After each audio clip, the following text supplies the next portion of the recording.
Without death, chaos cannot be consumed.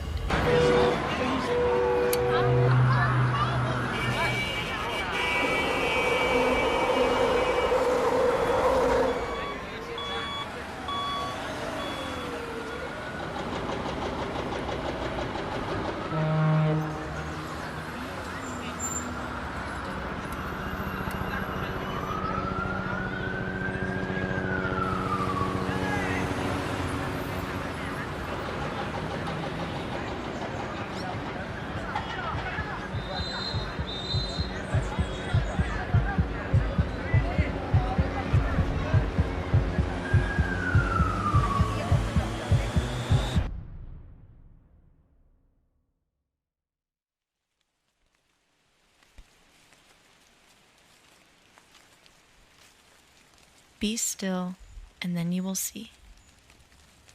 Then you will know that I am God.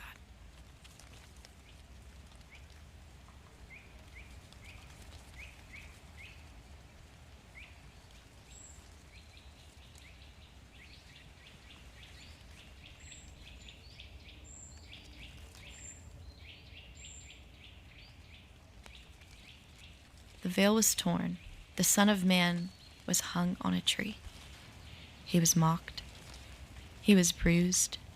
He was beaten. And now his body lay in a grave. The silence was loud. What do you do when you've heard the Savior's voice and now, suddenly, he's gone? What do you do with the 3 years of his teachings, his words, and his promises? Jesus once said, "If no one would worship me, the rocks would cry out." As soon as he died, the earth shook. The rocks did cry out. It was a time when no one was proclaiming Jesus. The disciples hid in fear and disbelief as creation worshipped. On that Saturday, the disciples had to bear the weight of the pain of following someone to whom they dedicated their lives. They left their families behind. They left their jobs. They followed a man named Jesus, who proclaimed he was the Savior of the world, and now the grave was mocking their every belief about him. It was the Sabbath, which meant that they couldn't visit his tomb, and even if they tried, that tomb was heavily guarded by Roman guards. No one could get him out. In the waiting, they fled. They hid. In the waiting, they doubted the promise. Why did Jesus say he would destroy this temple and raise it in 3 days? What could he have meant by that? Was he truly the Messiah? Jesus drank all of humanity's sins on the cross. The timeline of sin, from the fall of Satan till the present day and future, was all consumed. The chaos of the world in the body of Jesus. But it wasn't until later that the disciples would finally see and comprehend the weight of what Jesus had done. We live in a fast-paced culture, a world that doesn't stop. There is pleasure found in pursuing one's ambitions. It is a world that thrives on success and accomplishments. In the middle of the chaos, what would it look like to stop what you're doing today and meditate for a couple of minutes on Jesus' accomplishment? Not just what he did for the world, but what he did for you. Resting can be a foreign concept to us. We fear stopping. We avoid stillness. There is a discomfort in silence. We don't know what to do with it. Rather, we fill the uncomfortable silence with words and noise. We fear the discovery that there is another person within us, hidden beneath the rubble of noise and busyness in our lives. We must sink down into this space of silence to hear Christ, who awaits us with an embrace and his love.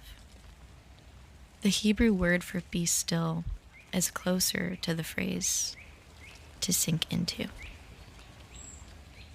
The idea is that when we sink into something, or when we cease from striving, we can experience God like never before. When we lean not on our own understanding, we can feel his light inside of us as he tends to our souls. In this place of stillness, he renews our hearts. He gives rest to our bodies, and he gives us a peace that guards our minds. In that space of tranquility, he revives us. He reminds us that the chaos in our minds in this world has already been consumed by him. Silence and moments of solitude are not a time to be alone with your thoughts, but rather a space to listen to his thoughts about you. It is a practice that centers our gaze to be in awe of him, his power, his glory, his love. Silence and solitude can be filled with life, energy, rest, and beauty. Our silence can be just as loud as the words we sing. Our stillness is just as powerful as our dancing and our praise. When we remain still, we can finally see color. When we are silent, we can finally hear the wonder of his creation. When we surrender, we die to ourselves so that we can finally experience the fullness of his presence. In this moment, we become aware again of our darkness and step into the light. Silence and stillness on Saturday allows us to prepare our hearts to celebrate Sunday. No one could get him out of the tomb, but little did they know that early in the morning the tomb would begin to move because the power inside would not relent in death. In the waiting, while all doubts and questions arise, Jesus' promises are still true. We hope for which that we don't see and patiently await for his promises. He may have been silent for a day, but a new dawn is coming. A beautiful future awaits for every believer. We encourage you to take these next couple of minutes in this film to have a moment of stillness and meditate on the truth that he is the one who consumed the chaos of the world through his death.